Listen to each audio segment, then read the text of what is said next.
Imagine this, you wake up one morning, and bam! The temperature in your city plunges by 100 degrees Celsius overnight. And just like that, 90% of the population is frozen solid. The survivors, well, they're left high and dry, no food, no water, no warmth, nana. But hold on, there's a twist. Meet our main man, Manhwa. The only person who has prepared for the end of the world while living a comfortable life is our protagonist, who can also provide some food to those who can afford his price. I know what you're all thinking, and you're right, but not everything started well. One day, a supernova explosion caused the Earth to enter the Ice Age. As a Walmart warehouse employee, Manhwa was able to collect a large supply of food for the end of the world. He liked a girl who admittedly tricked him into opening the door while breaking in with a group of neighbors and taking all of his food. On the edge of his death, Manhwa promised to take his revenge if he could find her in hell. Talk about a twist of fate. Manhwa finds himself catapulted back in time, 3 months before the chaos unfolded. Determined not to be anyone's doormat, he vows to savor every moment of this second chance. With just 3 months until the big chill, he's got a plan: build a fortress and gather supplies for the end times. It's time to turn the tables and show the world what he's made of. Just when Manhwa was about to dive into his master plan, a blinding light caught his eye. But instead of leaving him seeing spots, it gifted him with a mind-blowing power, the ability to send objects to another dimension, like something out of a video game. Jackpot! With this newfound power in his pocket, Jang's plan takes a quantum leap. Why bother with just stocking up when he can hoard everything from the supermarket here and stash it away for years? Food and drink, check. Looks like Jang's got the ultimate cheat code for survival. Pondering all the delicious food he won't be able to consume in 3 months, he overeats at an expensive restaurant, spends 50,000 Korean won, and charges it all to his credit card since, in 3 months, all of his troubles will be resolved. Fang Yucheng, the girl he had been in love with for years but never succeeded in getting close to, and who had betrayed him in the past, notices that he went to a fancy restaurant. Her friend tells her that she's lucky that this loser takes care of everything for her, so he must be wealthy by now. In my previous life, Fang Yucheng pretended to be innocent and ultimately took everything from me, including my arms. Though it would put him in jail, he really wants to kill that bitch right now.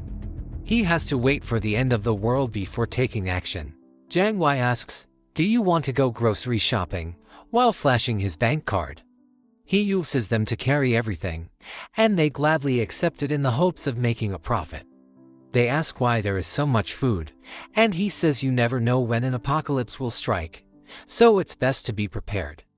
The two swindlers complain that he isn't carrying anything and that they are doing him a great favor as Jang Yi owes them a luxurious dinner similar to the one he had previously. Laughing coldly inside, Jang Yi is looking forward to the opportunity to treat them well. "You can't eat all of that alone," his Aunt Lin and her grandson say at the market exit. "Give some to your auntie." The 5-year-old grandson then steals his shopping cart after saying this. Yoongi takes the chocolate bar back. "Sorry, kiddo, but this one's all mine." The kid starts cursing at Yoongi. Yoongi responds, "Keep it up, and I'll introduce your teeth to my fist." The kid starts to cry right away. Aunt Lin comes over. "What are you doing, fighting with a child?" "I'll buy the chocolate. I'll transfer the money later." Yoongi displays his QR code. "Not later. Now. Pass it over now or head to the market." "Granny," he walks out, leaving Aunt Lin fuming. When he gets home, Fang Yucheng gives him a wink. They both remind him, "Don't forget about us." Yoongi slams the door in their faces. The next day, Jang Yi examines the storage area to check if the food is still fresh. He discovers that while living things can't be stored, the food remains as fresh as the day he put it in. Sensing an opportunity, Yoongi grabs his phone and calls the best restaurant in town. "I need 500 complete meal deliveries," he tells the manager. "I'm hosting a massive feast." The hotel manager, taken aback, replies, "That's going to cost at least $1 million, and we'll need a $200,000 deposit upfront." Without missing a beat, Yoongi transfers the $200,000. "No problem," he says, grinning. Let the feast begin. The next thing Yoongi needed to do was find his property certificate and visit the bank to mortgage it. He knew that after the apocalypse, money would be as useful as a screen door on a submarine, but for now, mortgaging the property and adding his savings was the only way to fund his safe house. However, Yoongi realized he still needed more funds to buy weapons and supplies. As he pondered how to get more cash, a man in a suit approached him. "Hey bro, need some money?" the man asked. Yoongi looked at him, half expecting the man to pull out a hidden camera. "What is this, a game show? But yes, I do need money." The man in the suit chuckled. "No catch, just cash." Yoongi couldn't believe his luck. It was like the universe had finally decided to throw him a bone instead of a brick. He grinned. "You have no idea how perfect your timing is." Before long, the man in the suit led Yoongi to another guy who looked like he stepped straight out of a mob movie. Without missing a beat, the man asked, "How much do you want to borrow? But just so you know, the interest rate might make your head spin." Yoongi put his hands together, trying to look as humble as possible.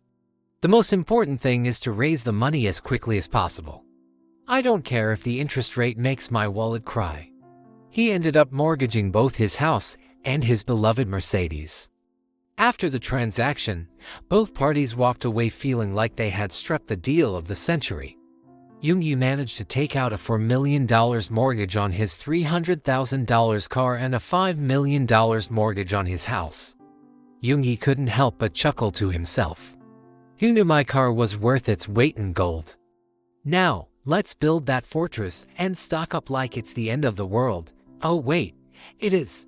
Ultimately, Yoongi knew he'd have to pay back $7 million.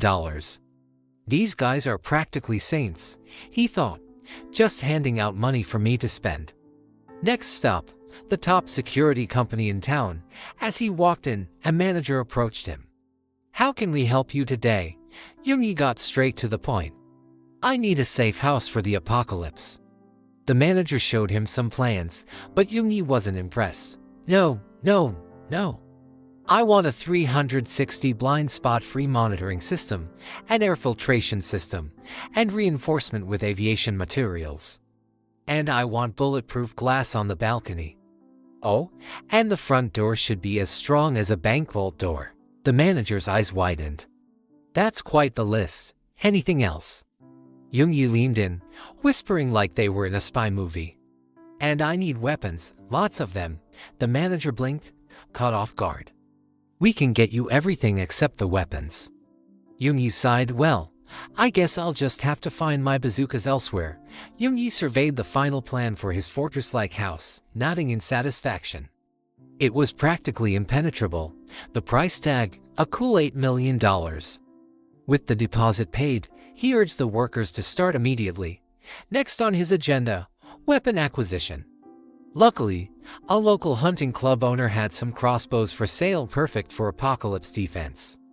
As Yoongi returned home, he was greeted by a convoy of trucks delivering the 500 complete meals he'd ordered. The neighborhood buzzed with curiosity as they watched the trucks unload meals fit for royalty. "Must have cost a fortune," they whispered. With the food safely stowed away, Yoongi wasted no time.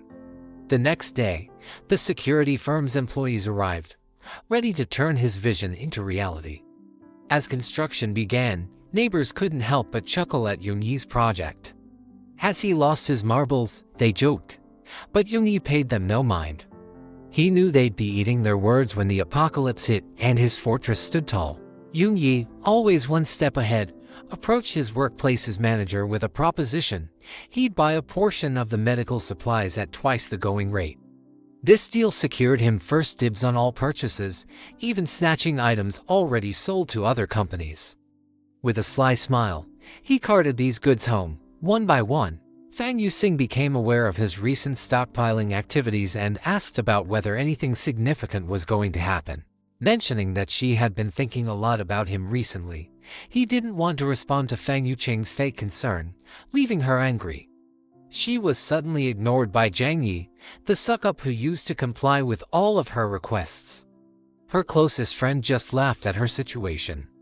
She said that the country would definitely alert everyone if something significant was happening. All she has to do is win over Jang Yi so that they both benefit. After half a month of hard work, Young Yi's safe house stood proudly, a fortress ready for anything. The state-of-the-art surveillance systems from Surveil were installed on every floor, impressing Young Yi to no end, just as he was basking in his success. A final shipment of supplies arrived. Truck after truck pulled up, delivering drinking water. Among the drivers was Young Yi's neighborhood-dwelling uncle, Yu. Uncle Yu scratched his head, puzzled by the massive water order. "Why so thirsty, nephew?" he joked. Young Yi leaned in, his expression serious. "Listen, uncle, this year's weather forecast. It's going to be colder than a penguin's freezer. Start stockpiling supplies ASAP." Uncle Yu chuckled, not quite believing his nephew's weather predictions. But one look at Young Yi's determined face, and he couldn't help but take it seriously. Over the next few weeks, Young Yi became a modern-day Robin Hood, training with his bow and arrow every day. He also continued stockpiling supplies like a doomsday squirrel. The unusual weather was just 3 days away from bringing extreme cold. The final moment arrived. Young Yi headed to the warehouse and invited all of his co-workers over for a cup of milk tea. They enjoyed their drinks and then, one by one, passed out. Turns out, Young Yi had spiked the tea with sleeping pills just like in the movies. With the security cameras turned off, Young Yi went to work. He calmly moved all the supplies, food, fuel, and equipment from the Walmart warehouse. As he was gathering the goods, he noticed a box tucked away in the corner. Curiosity piqued, he opened it to find a high-tech item that had been stocked a few days ago. This device was designed to withstand the cold, reportedly resistant to temperatures as low as -100 degrees. Young Yi couldn't believe his luck. With these supplies, he was ready to face the coldest ice age without fear. To finish his perfect plan, Young Yi joined his colleagues and drank his own special sleeping tea. 2 hours later, Young Yi's colleagues wake him up in a panic. "We're screwed. The warehouse was robbed. They stole everything." Young Yi, pretending to be surprised, widens his eyes. "How did every single item in the warehouse just vanish?" The manager called, his voice filled with suspicion. "Young Yi, do you know anything about warehouse theft?" The cameras didn't capture a thing, but it seems like an inside job. With a nervous smile, Young Yi replied, "Me, plan a heist. I'm not even talented enough to organize a decent surprise party." Despite his act, everyone was hauled to the police station for questioning. But after hours of interrogation, the police were left scratching their heads. How could they possibly figure out that the entire warehouse had been teleported? The office in charge sternly warned, "Don't leave the city. Everyone's a suspect in this malicious act." Young Yi nodded, feigning compliance. "Don't worry, officer. I won't even leave my house." The city was buzzing about the December 10th incident. It was unbelievable. Tons of supplies disappeared into thin air in less than 3 hours. As if on cue, a heavy snowfall began, blanketing the city. Young Yi looked out at the falling snow, a smirk tugging at his lips. He knew the cold apocalypse was about to begin, and he was ready. 3 days later, a supernova explosion in the distance sent shockwaves across the planet, triggering catastrophic events. Overnight, temperatures plummeted drastically. Young Yi declared, "This time, the story will be different." In the city, where snow was a rare sight, the apartment owners group was in a frenzy. They had never seen this much snow, and worrying spread like wildfire. Observing the chaos, Young Yi realized that for many, this would be their first and last time experiencing snow. Reflecting on the past, he remembered an intense snowfall that lasted 3 whole months. The temperature kept dropping, killing many who hadn't prepared by stockpiling food. Now, on the second day of the freeze, snow had accumulated to a height of 1 meter at the residential area entrance. Inside, people trembled despite cranking their heaters to the max. But Young Yi was toasty and cozy, thanks to his arsenal of heating equipment. After a good night's sleep, Young Yi was woken up by his phone. It was the innocent Yu Cheng, calling to ask if he knew about the temperature drop. "Why didn't you tell me when you were stockpiling supplies every day?" I like you so much, she whined, shivering and eating instant noodles. Yoongi chuckled and hung up on her, leaving her fuming. In a fit of anger, she texted him, demanding food. Yoongi decided to have a little fun. He sent her a picture of a premium Wagyu steak and an expensive bottle of French wine. Her desire for the feast grew stronger. Please share the food and wine with me, she begged. Yoongi responded, if you want it, go buy it at the market. Despite her rage, she calmed herself. She needed to win Yoongi over to gain access to his well-stocked home. But Yoongi simply ignored her and resumed his meal, enjoying every bite of his luxurious dinner. At body text in his iPad screen, Yoongi saw Aunt Lin, the building manager, addressing the residents. Don't panic or fight over food, she said. The neighborhood committee will assist everyone during this extreme weather. It will only last 2 or 3 days at most. Aunt Lin then warned, hoarding excessive supplies is against the law. If anyone is found doing so, they will be reported to the police. But someone in the crowd objected, how can you be sure this snowfall will end quickly? The locals were curious too. What if we run out of food? They asked. Will you take responsibility, Aunt Lin? Aunt Lin tried to assure them, the neighborhood committee will handle this, and then pointed at Yoongi. And you, don't cause any trouble. Yoongi rolled his eyes at the threat and returned to his ultra-secure home. Outside, the snow continued to fall relentlessly for a week. Aunt Lin then requested in the building group chat that Yoongi clear the snow off the building's door. Refusing the request, Yoongi replied, clearing the snow would be like trying to dry a river with a bucket. It's pointless. Maybe you should ask the wealthy residents for help. Aunt Lin was furious, clearly trying to pick a fight. This is an order from the neighborhood committee, she snapped. Anyone who disobeys will be held accountable. Yoongi smirked and suggested, why don't you ask Kunjang for advice on how to shovel the snow? Xing Song, a wealthy man who could easily afford to pay for help, and Kunjang, a construction company owner with a crew of workers, were Aunt Lin's next targets. Full of curses, Aunt Lin decided to tag both men in the group chat, hoping to rope them into clearing the snow. Her messages, however, only served to undermine her authority within the group. When Kunjang saw the messages, he was immediately furious. Who does Aunt Lin think she is? And why is Yoongi acting like he owns the place? He grumbled. Xing Song, on the other hand, responded with an audio message. I'm working hard, he said, attaching a photo of himself looking busy. His blaze response infuriated Aunt Lin, but instead of challenging him, she blamed Yoongi for creating the confusion. Yoongi, unfazed by the drama, ignored the others. But Aunt Lin, boiling with rage, called Yoongi directly to air her grievances. She started complaining loudly, but Yoongi cut her off. If you keep bothering me with this nonsense, he threatened calmly, I'll kill you.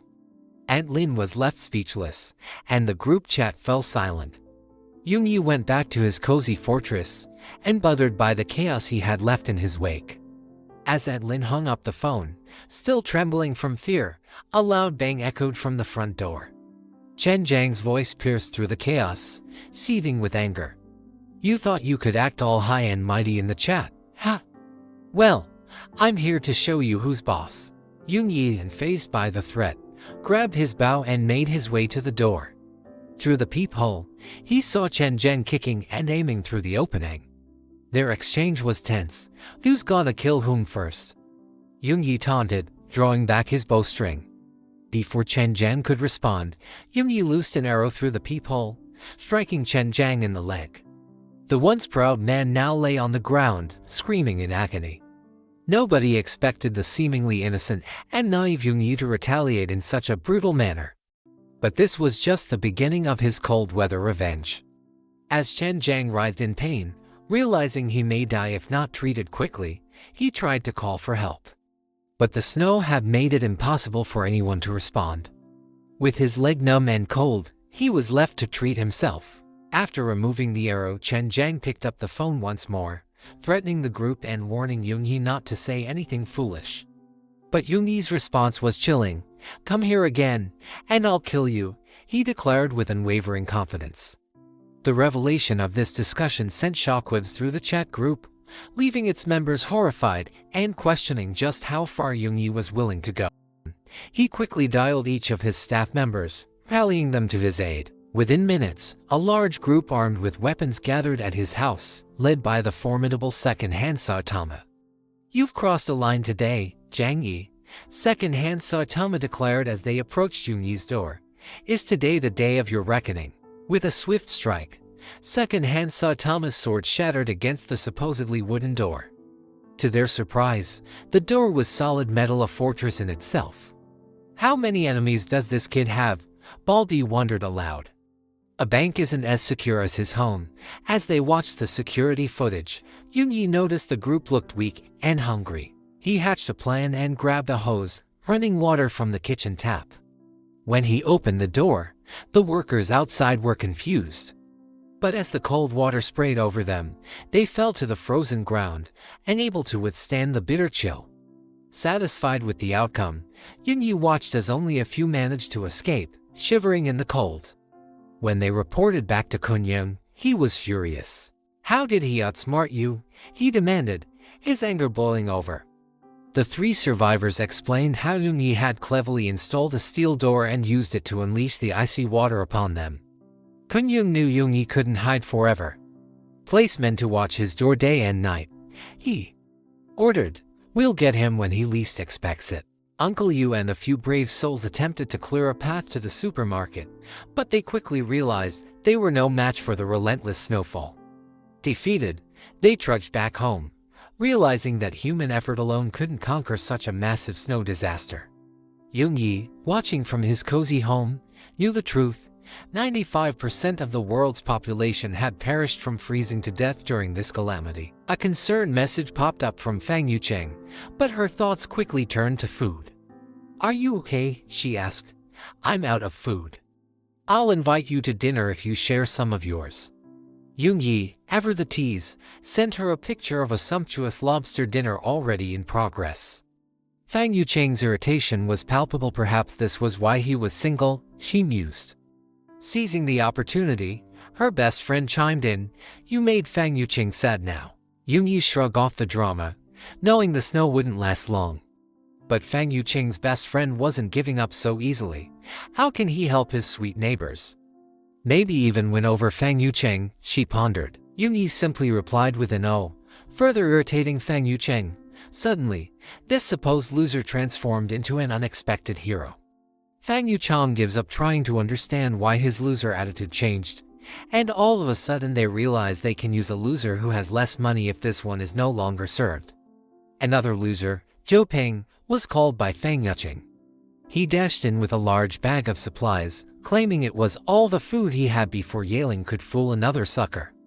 Her friend slammed the door and his face from the bitch's expression.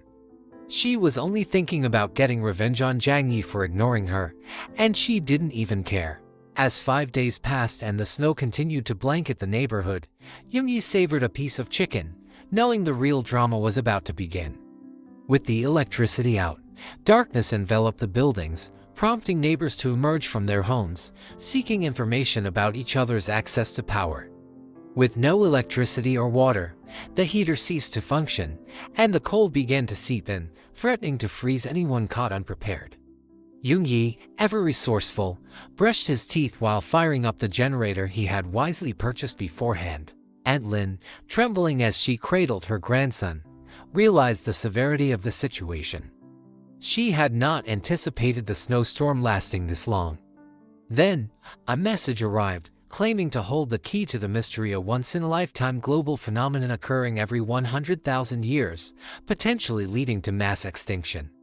Panic gripped the group as they absorbed the dire warning.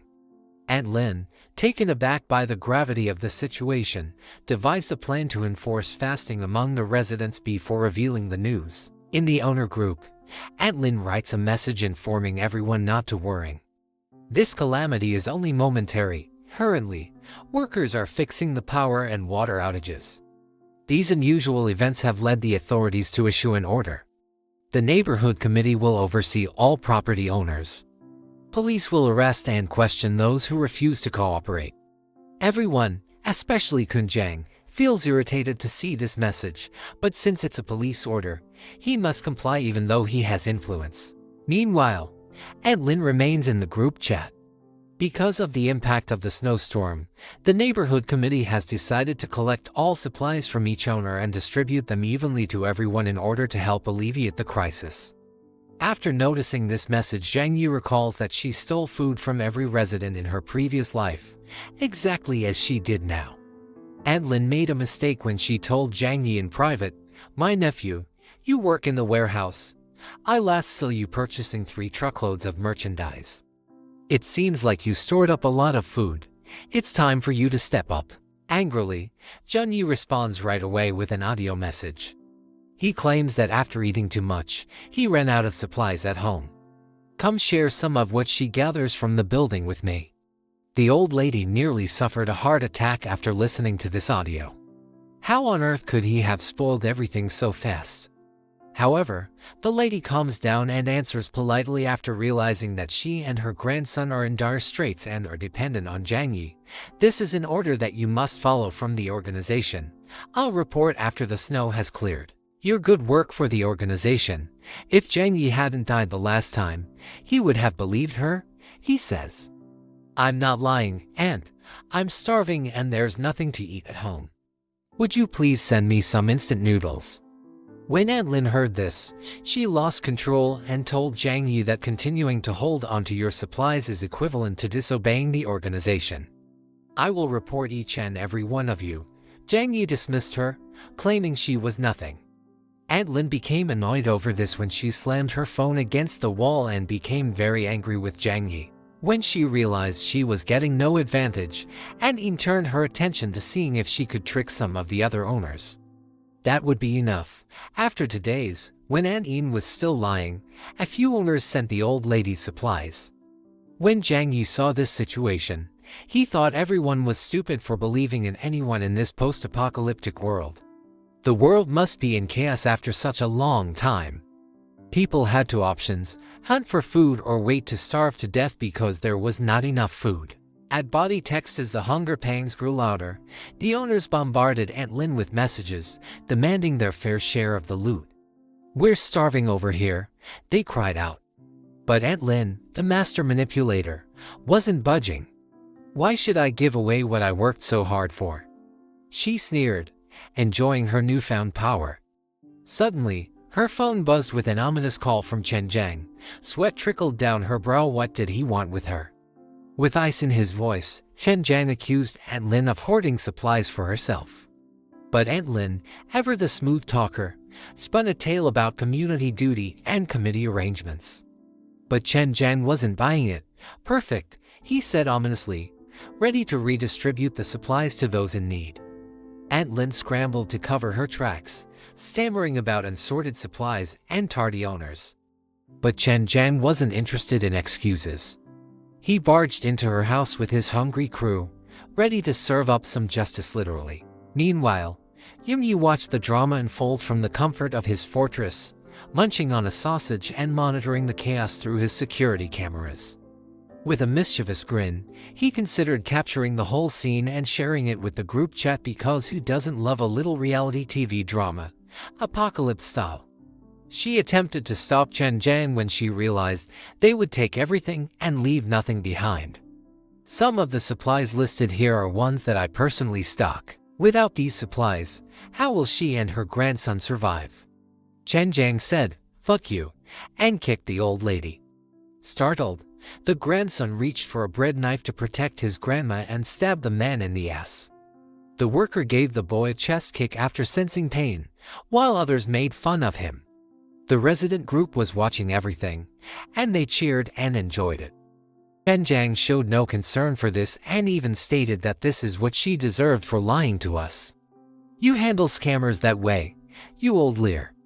They expressed gratitude to Chen Jiang for noticing these messages. According to Zhang Yi, these idiots do not understand the real problem. Chen Jiang broke into old lady Lin's home today. He might break into yours tomorrow. However, Zhang Yi says he doesn't care because his steel door won't ever fall to these guys and that nothing about this poses a risk to him. After some time, Aunt Lin started requesting assistance from the resident group. Does anyone have any antibiotics, healthcare products, or hemostatic medications? My grandson was shot by Qin Jiang. Dr. Zaho urgently needs these medications for his grandson's surgery. When Jiang Yi heard this, his eyes grew wide. Dr. Z was a kind doctor in his previous life. We can now see the reason behind his eyes' different positions. Aunt Lin appealed for medicine, offering her gratitude to those who could supply it. But all she got in return was a lull from the residents, who had no interest in helping or believing her. When Jiang Yi saw this, he assumed it was all part of the karma. Outside, the snowstorm, which covered the ground floor and paralyzed almost everything, lasted for more than a week. Even if the doctor saved the boy, would he survive without food? Many people have heard in the news that this was a global snowstorm that happens once every 100,000 years. The snowstorm nearly buried the entire planet. Temperatures in some northern cities dropped below 100. Many locals who attempted to flee south were killed by freezing temperatures while traveling. Aunt Yin resumed asking for assistance in the residents group. My beloved grandson hasn't eaten in 2 days. He's only a child. Will you watch him die while you sit there? She was prepared to pay for the supplies. After realizing this, the resident began charging $2,000 for packages of instant noodles, which she used to support her grandson. Jiang Yi, as always, watching everything was entertaining. People do not understand the impending apocalypse. They will soon have to eat money. Rich and well-informed, Xingzong began purchasing food from anyone. He was well aware that in this post-apocalyptic world, money cannot be eaten. In the group, a single mother also begged for help, saying that her daughter was going to starve to death and that she was hoping everyone could help. It's all good, according to Jiang Yi, because this woman and her daughter survived a long time in his previous life. 10 days had passed since the freezing. Jiang Yi was at home as usual, taking pleasure in the comforts. The phone rang at this very moment. He laughed when he saw who it was. He started the video call and said that they appeared thinner, so were they eating well. They both started drooling the moment they saw the chicken. They asked why he still had so much food at home and why he was sweating mockingly despite the cold. He jokes that he's even considering going for a run outside to get some fresh air, mentioning that his home has a fireplace that is really warm. Yuqing exclaimed how wonderful Jiang Yi was, drooling over him. When asked to take a bath inside with him, he declined without hesitation and even made a joke. The words of Jiang Yi instantly angered the girl. It's fine if you don't want to help, but mocking them is not acceptable. Jiang Yi said, go find your rich boy if you want food, and hung up. Yuqing, on the other end, lost her cool and threw her phone to the ground. Her loser was no longer a loser, and her best friend continued to praise Jiang Yi. This man is amazing. She lost out by not taking advantage of everything at his place at the moment. Compared to the rich boys they used to hang out with, he is better. The two got into a fistfight because the girl refused to be called dumb. In the meantime, in order to supply everyone with electricity, the government stopped refusing the news of the snow disaster and made a TV announcement. Only at night would there be a power source, and even then the voltage would only be sufficient for low-power gadgets. At the moment, electricity is in short supply due to the shutdown of all major power plants. Everyone should just use 1 or 2 lamps and their cell phones. There will be no electric showers during this hour. As the snow disaster showed no signs of letting up, Fang Yucheng and her friend found themselves embroiled in a heated argument that seemed to have no end in sight. After 10 minutes of back and forth, they decided to take a more direct approach. Fang Yucheng wasted no time in dialing up Zhou Peng, the supposed loser, and spun a tale about how Jiang Yi had tried to take advantage of her for food. Zhou Peng, enraged by this revelation, was quick to denounce Jiang Yi as a scumbag.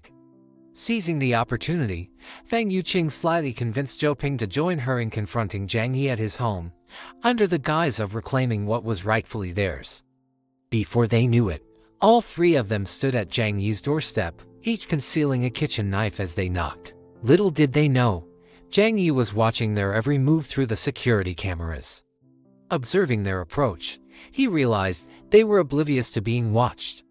Recognizing their ulterior motive, they knocked on the door, feigning innocence as they requested an exchange of medicine for food. Jang Yi took action by grabbing the nearby hose and dousing the trio with a blast of water. However, when he spotted the overflowing trash can nearby, he reconsidered his plan. In a stroke of genius or luck, he somehow managed to redirect the hose, drenching them with sewage instead, leaving nothing but garbage in its wake. With a smirk, he declared that this was the food they deserved. Furious, Zhou Peng pounded on the door, but to no avail. Jang Yi, amused by their futile efforts, taunted them through the speaker, reminding them that his door was impenetrable steel. Eventually, he decided to call it a night and retreated indoors. However, his rest was short-lived as he was jolted awake by the sound of a gunshot. Reviewing the security camera footage, he discovered that Chen Jiang and his crew were busy raiding other homes for supplies. In the chaos of the apocalypse, Jang Yi found himself in a familiar situation, just as he had experienced in a previous life. He proudly proclaimed control over every building, even sharing evidence with the building groups through pictures, all while keeping a close watch on events via security cameras. As tensions rose in the group chat over Chen Jiang's nefarious deeds, Jang Yi silently observed, finding amusement in the unfolding drama. When a retired veteran suggested launching an attack on Chen Jiang with Uncle's support, the chat erupted with debate. Some were eager to confront Chen Jiang head-on, while others questioned Uncle's reliability. While munching on a snack and following the heated discussion, Jang Yi noticed Chen Jiang's continued pillaging through the security cameras. Seeing the dire consequences for those who dared to oppose him, Jang Yi resolved to take matters into his own hands. It was clear to him that this injustice could not be allowed to continue unchecked. The next morning, Liu Tintin, the leader of the conservative faction, sent a call for help in the group. "Everyone, please come and save me. Are you not a veteran, Uncle? You should be able to fight them off as the impact on the door behind her increases." Anxious, Liu Tianqian said, "I'm in trouble. None of you will be able to escape." But before she could say anything more, someone broke through the door behind her, dragging her out like a lifeless dog. Aware that they would likely be the next targets of a break-in, Yuqing and her friends became anxious. The girl's plan was to spread the word that Jang Yi had a stockpile of supplies and rally everyone to take over his home. To let him know, they added him to the new group, but Jang Yi didn't seem to mind and said it was all right. They argued that he should join their forces to defend themselves against Kunjiang. Jang Yi's response was simple: leave the group. Yuqing and the others were astounded by Jiang Wei's change in attitude. How could this 3-month-old loser be so firm now? They started talking about how to sneak into Jiang Wei's home and take his stronghold. The smart glasses guy says to open the door. This friend of his is skilled at picking locks. In an attempt to avoid being doused in water or trash once more, they made the decision to try to pick the lock and set up umbrellas. Jang Yi turned on the high-voltage defense system while keeping an eye on the security cameras. The clever lockpicker had just acknowledged that there was no way to open this lock. The kid practically exploded in shock and died seeing this. Jang Yi had no regrets about killing these men. Jang Yi had no regrets about killing these men. The smart guy with glasses pointed to the door and cursed Jang Yi as a monster, telling him to leave. At this, he simply laughed, reached for his crossbow, and fired a shot through the door, striking the smart guy in the left arm. As the other two squarely went to assist the wounded, they too took a hit from the crossbow. Yuqing and the others ran away and went back to their previous home. The trio struck by arrows lay on the ground, moaning with suffering. One of the girls slapped Yuqing's face and claimed it was all her fault. She didn't mention that he had crossbows at home. She claims that the last time he just sprayed water and trash. She was unaware of it. The loser, Zhou Peng, defends the bitch as usual. More importantly, the smart guy keeps in mind that tending to the wounds is what matters most. When they called Dr. Zaho, she arrived to examine the injured individual's wounds. Startled, she explained that they only have less than 30% due to the deep wounds and lack of medical equipment. Additionally, the iron arrow was rusty and antibiotics would not be able to save it. The girl, who happens to be a relative of one of the stupid kids, sobs at the news and claims that Jang Yi was intentionally cruel. Dr. Cuddy hasn't figured out who this person is yet. Joer gives the alert. If they take out the arrows, get medication soon. As tensions rise, the group grapples with the aftermath of their failed attempt to raid Jang Yi's home. The guy in the glasses, in a desperate bid for survival, suggests that Jang Yi may hold the key to their salvation by possessing medication they desperately need. Yu Cheng, reflecting on Jang Yi's sudden transformation and his stockpiling activities, acknowledges that he may indeed have the medicine they seek. Yaho, silently observing from the sidelines, holds steadfast to her belief that despite their lack of familiarity with Jang Yi, he must be held accountable for their predicament. Meanwhile, another member of the group lays blame squarely on Yu Cheng, insisting that she find a way to compel Jang Yi to provide medication for everyone, given the dire consequences they face without it. It's a phone call of desperation as Yu Cheng pleads with Jang Yi to save the boys. But Jang Yi, ever the philosopher, questions the point of it all, reminding her that death comes for us all eventually. His unapologetic honesty earns him a scolding from the crazy guy's sister, who insists it's his duty to help since he's the one who caused the injuries. Jang Yi, unmoved, bluntly states that his arrows were always meant to bring death, not salvation. And just when things couldn't get more awkward, he offers Yu Cheng a place to crash instead. She's practically handed over like a package deal, leaving her friend and the boy's cousin in disbelief. Desperate times call for desperate measures, and Yu Cheng knows where her happiness lies with Jang Yi. She's willing to throw anyone under the bus, even her loser friend Zhou Pang, if it means securing her spot by Jang Yi's side. As Yu Cheng tries to make a run for it and head to Jang Yi's house, she's stopped in her tracks. Blamed for the chaos, she's not given the green light to thrive solo. Dr. Yaho leaves them with a grim reminder about the inevitability of death without medicine. The brainiac of the group suggests they carry on, banking on the idea that once Chen Jiang and his crew take over Jang Yi's place, they'll be able to grab the medicine they need. But Yu Cheng refuses to treat Jang Yi in this way. It's clear that the other girl might lose some teeth if she keeps mouthing off. Zhou Pang, now opposed to violence, insists it's their only option. Jang Yi sends over some photos and videos showcasing his impressive stash of food, which they promptly share in the building group. Chen Jiang practically drools at the sight, already planning his revenge. Meanwhile, in the resident group, some ask Jang Yi to share his supplies with everyone, while others just want a single meal. Aunt Lin requests food, and another mother asks him to be her son's godfather. Jang Yi responds with an audio message, bluntly stating he's keeping his goodies for himself, ignoring all requests. But sitting at home all day gets boring, especially with snow falling outside. Jang Yi contemplates taking his snowmobile out for a spin. Unexpectedly, Dr. Yaho sends a message, saying she's run out of food and medication and asking if Jang Yi wants to make a deal. Jang Yi remembers her as a kind person, but he also knows that the smarter she is, the more dangerous she can be. Jang Yi wants to avoid taking any chances and ending up like before. He responds, I can provide supplies, but you need to trade something for them. Seeing the message, Joe suggests he can offer her food in exchange for participating in a consultation with him. Look how adorable she is, considering she doesn't even know him. Jang Yi proposes that he can provide her with food and medicine instead, but she has to do him a favor. She must act as Jang Yi's spy and inform him about the residents' plans.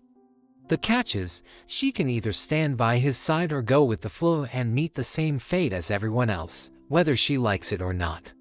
After a moment of hesitation, she chooses to accept.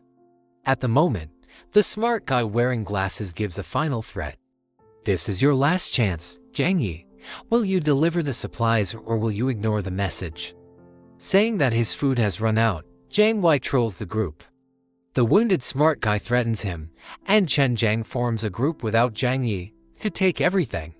He has Zhou and Uncle Yor in the group and they decides to warn Jang Yi about it. Because of this, Jang Wei is sure that Dr. Zhou contributed to him. She should stay away from them, says Jang Yi, as he has plans to defend himself. A group of armed individuals marched to Zhang Yi's home at 2:30 in the morning, shouting about taking down the self-centered guy. With all their might, they pounded on the door, unaware that the security cameras were recording every moment. Zhang Yi, in response, activated the high-voltage machinery. Those in close proximity met their demise from electrocution. It was a tragic outcome, but the others were too scared to flee. However, as they turned to escape, Chen Zhang and his crew blocked their path, ordering them to continue forward. They were faced with a choice: either die trying to inspire the residents or break through the door. The guy with glasses insisted that they now had to avenge their fallen neighbors by taking down Zhang Yi. With the promise of a fireplace and plenty of food inside, the residents armed themselves with wooden logs and continued their assault on the door. After taking a sip of wine, Zhang Yi decided to lend them a hand. He turned on his surround sound system, blasting action music, and explained that it was to boost their morale. 20 minutes later, the guys were almost passing out from hunger and fatigue, with only a small scratch on the door to show for their efforts. Unaware that the door was made of steel, they were puzzled. One of them inspected it with a magnifying glass and realized it was the same material used in bank vaults. This door was tougher than they thought. Little did they know, on the other side, Zhang Yi was waiting with his crossbow aimed directly at them. As they screamed about him having weapons, the pain was evident on the man's face. Zhang Yi's clever use of technology managed to reach even those who weren't directly facing his door. Behind that door, Zhang Yi felt no guilt, just a sense of self-defense.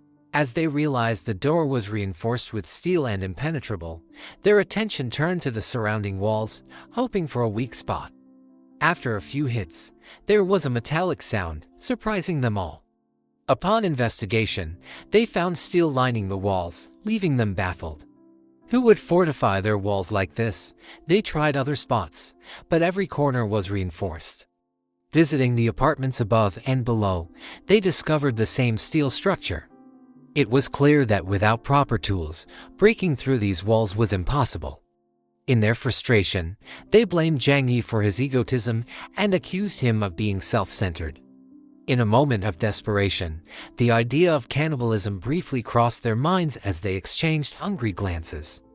A neighbor recalls that the balcony of his apartment was constructed of glass. Everyone got excited all over again at this idea. Using wooden planks from the neighboring apartment, Zhang Yi sat calmly while everyone gathered together on the balcony. Sadly, the glass was unbreakable, and they were unable to even scratch it to get some warmth because the weather is so chilly. After Zhang Yi threw a Molotov cocktail into a wall opening, it promptly dropped from the ceiling and onto their heads. Everyone saw it as one terrifying moment followed by numerous painful ones. Catching fire entirely in agony, he jumped off the balcony. As the fire grew, Zhang Yi kept an eye on everything and protected everyone else from the cold. The others, fearing they would burn themselves as well, prevented the others from going back to the apartment next door. They fell off the planks, and any of those who didn't fall took the opportunity to warm up a little. After a while, the repentant residents returned to his balcony in front of the glass, begging for food, as in his past life they had eaten him. He doesn't even feel sorry for them. He places the warm pasta on a table in front of them and watches as they drool. Zhang Yi then promised them food for a week to the person who brought Kun Zhang's head. At this, everyone in the next apartment, including those behind Chen Zhang, turned to watch him with excitement. Having heard Zhang Yi's words, filling Chen Zhang involves a week's worth of food and drink. Even with everyone looking at him, Chen Zhang locked the door, but his men and the gun he was holding stopped him before he could get any closer. At this point, Zhang Yi put the reward notice in the owner's group. Anyone who killed Chen Zhang would be given a week's worth of food. The skinny ones were waiting to ambush their food the following morning. They could catch him off guard even if he carried a pistol. Following a surprise attack, Chen Zhang and his faithful supporters ended up on the ground. As the boss gave the order to store his food, one of his men noticed that the boss had a back wound. After the attack, Chen Zhang called Zhou to tend to his wound. While she dressed his wound, she made it clear that her services weren't free. When she saw what was in the soup everyone was about to eat, she refused to join them, preferring starvation over eating with them. Chen Jiang boasted that she would be the last one in the building to resort to cannibalism. Despite her attempts to leave, Chen Jiang insisted she stay until he recovered. As the men discussed their plans to deal with Jiang Yi, she listened quietly from the corner of the room, contemplating the extremes humans will go to in desperate situations. Later, she slipped away to the bathroom, using the opportunity to relay what she had heard to Jiang Yi. Kun Jiang's men broke into the neighboring apartment, thinking the food was for them, and stole it. Chen Jiang informs the doctor that he must keep predators away from his home because they may attempt to catch him. Zhou is starting to see how things are in the house, where the friends of the Yuqing are. Without any medication, they had to take out the arrows. There are dangerous infections in everyone. It's possible that the cold is lessening the discomfort. Zhou Peng begs his cousin to make another attempt at convincing Jiang Yi, but he dismisses the effort as pointless. Days pass with no end in sight for Dr. Zhou, who is merely eating, and Kun Jiang grows increasingly afraid of another ambush. Jiang Yi calls Zhou here to ask about her situation. She claims Kun Jiang lost his mind. Everyone ran out of food. Every day they break into homes and destroy everyone's food supply. She asks if he can save her because she hasn't eaten in days and wants to save the dead for later. For an instant, he considers how valuable she is as a capable physician in the post-apocalyptic society. Because doctors are precious, Jiang Wei allows her to visit his home once she completes one last task. After some time, Zhou Peng, in a desperate attempt, beats down his door.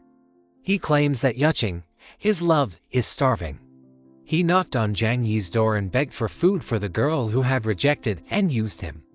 Jiang Yi adds that since his tetanus is already advanced, his medications will no longer be effective as he moves. Back home, he remembers that he never even held a bitch's hand, so instead of waiting for death, he ran to Yuqing's room, kneeled down and asked her to marry him. She tossed him aside with disgust. The loser took hold of her neck and threatened to marry her in hell.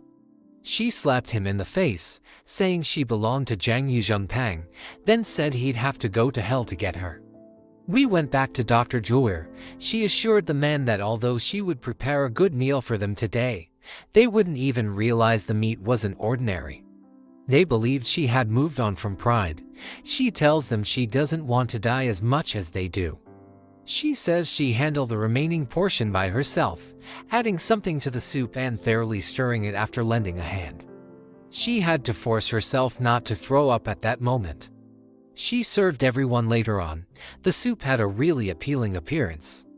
To earn their trust was the consensus. Zhou returned to her room after serving herself a bowl of soup.